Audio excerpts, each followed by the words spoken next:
I got a question recently on Facebook, and this particular person, when they asked me the question, I clicked on their profile to see where they're from, and I noticed they're from Scotland. So the question they asked me was, Hello, Vinh.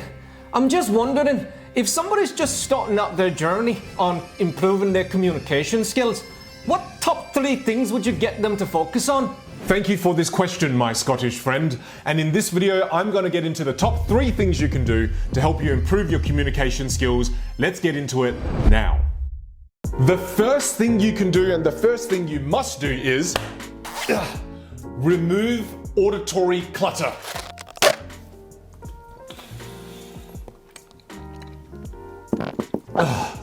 What I mean by auditory clutter is remove your non-words and your filler words. Non-words being the sounds that you make to fill the silence.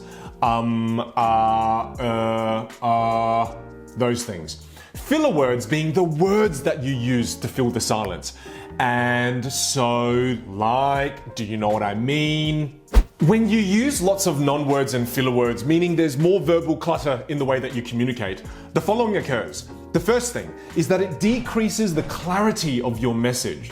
The second thing, it's going to rob you of credibility. The third thing, it's going to rob you of authority. And the fourth thing is that it makes you seem as if you're unsure about what you're talking about.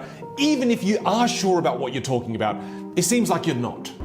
I'd love to throw you to an example of one of my students. I want to show you them before, when there's lots of filler words and non-words, and then I want to show you what happens when we remove the filler words and non-words from their communication. Watch how powerful this example is. Let me grab the video from the top and pull it down. Just because I wanted to challenge myself, I signed up for a 300 level history course, American Revolution, and as we were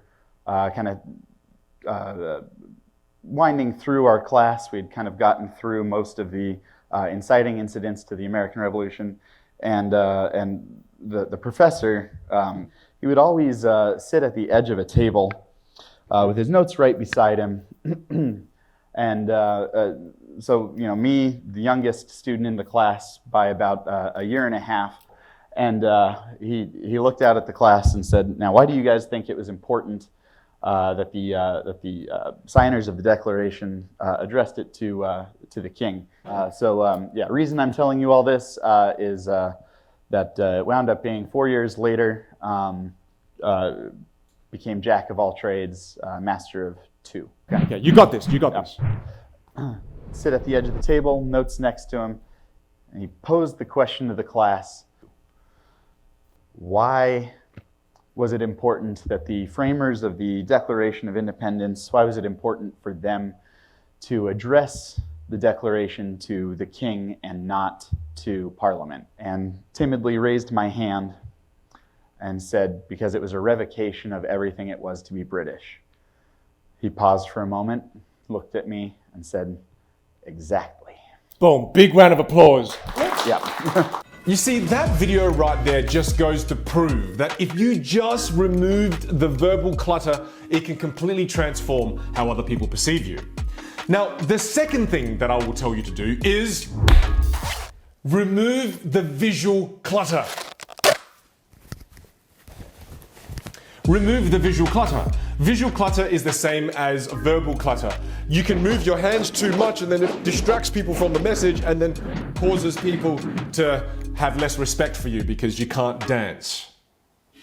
And you've discovered my kryptonite. I can't dance, and I gotta tell you this. I was once on set for a short film.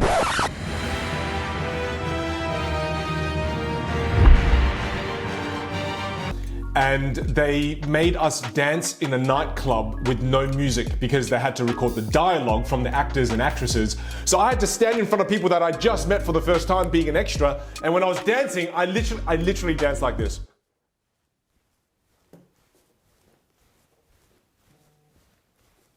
And I did this for 30 minutes in front of strangers as my face was going beetroot red.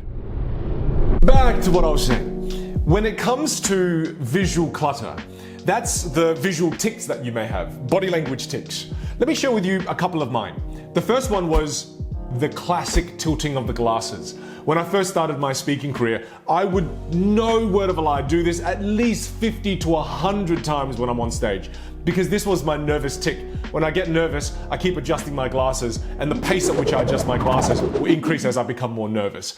It was the most mental thing, and it drove people insane. And the second thing that I would do, which was, again, it's a form of visual clutter, was I'd use the same hand gestures, and I wouldn't have any variety in my hand gestures. And when I speak, I just keep doing different paces of this. So I'd go really fast if I'm excited, and then I'd slow down as I become less excited. It was ridiculous. For clarity's sake, visual clutter is when you're using your body language in a non-functional way, where it doesn't support the things you're saying. Let's go to a student example. In this video, the visual clutter takes the form of movement. And I want to show you how when my students move around with no real purpose, how it can be a form of visual clutter and distract people from the message. And watch the before and after. I think you'll find this one also very inspiring. And inspiring because the smallest changes can have the most drastic impact on the way people perceive you and your message. So as we throw to this video, I'm gonna spin into the video. So you ready for this? This is pretty cool. It's a pretty cool party trick. 1, 2. So I looked up swimming lessons. I went to the classes diligently. There were little kids in the pool with me, and I was swimming next to them, and I was feeling so embarrassed. But then that voice in me kept saying, courage, courage, courage. And, and over time, I started enjoying the water again. And I started doing all the water activities which I would have missed had I not shown the courage. So the point of my story is, oftentimes in your life, you will come at a fork where you have to make a decision. So the point of my story is, you will always have a fork in your life where you have the easy path or the difficult path, which may seem difficult at first, but not really. So which one are you going to choose? Stay in fear the rest of your life, not enjoy the world, what the world has to offer, or do something about it. Take that step, show some action, and then enjoy life to the fullest. Big round of applause. Nailed it. Well done. And unfortunately, I've got to spin back into the video again. And okay, I think I'm getting old. Yeah, definitely getting old. That was only 3 spins, and I actually feel quite dizzy. And the final thing you can do to help you improve your communication game is very simple. It's smile. Smile more. Now, there's a few ways you can smile, and I'll tell you the optimal way. But what I've learned from my mentors and teachers is that the first form of smiling is called a polite smile. And the polite smile is when you're walking past a stranger and they look at you, you look at them, it gets a little bit awkward, and then you only smile with your mouth, no other area of your face. You look at them and you do the whole... Hang on a second. When I do this face, I kind of look like Kermit the Frog. Hi guys. Oh my God, this actually sounds pretty good. I'm actually quite impressed with myself. Give this video a like or a thumbs up. It's pretty good. Wow, you're an idiot, Vinh. But you see, that is a polite smile. That's when we're only smiling with our mouth. The second kind of smile that we do, it's one of those smiles we use when we're taking a photo. And it's not really a real smile. It's where you show your teeth, but again, you're not moving any other area of your face. And when you do this one, it kind of looks like this. And it just doesn't look real. We're trying to smile in a way where we don't want the wrinkles to appear around our eyes.